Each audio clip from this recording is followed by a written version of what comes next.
चला तर गाय आज झटपट मस्त पास्ता बनवायचा आहे।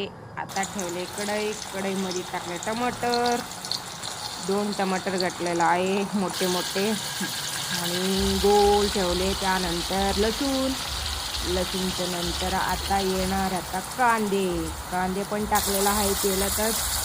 आता सर्व आता बारीक करून घेऊ आपण। खूप छान मस्त एक नंबर सगळे एकजीव करून घेतलेला आहे आणि साईडला घेऊन ठेवूया।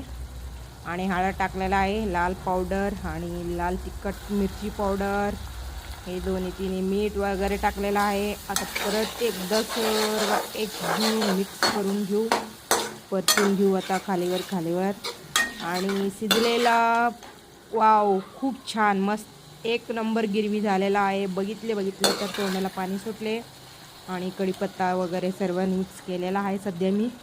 आता शिजलेली आता पास्ता ह्याच्यात ॲड करू आपण, मस्त ते पण टाकू आणि टाकल्यानंतर आता एकदम असं झटपट एकदम मस्त वाव खूप छान। आणि हे पण टाकलेलं आहे पास्ता शिजलेली आणि खालीवर परतून घेऊ। त्यानंतर आपण मस्त मजा करू, एन्जॉय करू। चला तर गाईज तुम्हाला पास्ता कसा वाटले कमेंटमध्ये नक्की कळवा। शेवटपर्यंत बघा, जावा, लाईक करा, शेअर करा, कमेंट करा आणि नेक्स्ट व्हिडिओमध्ये भेटू। चला तर बाय बाय।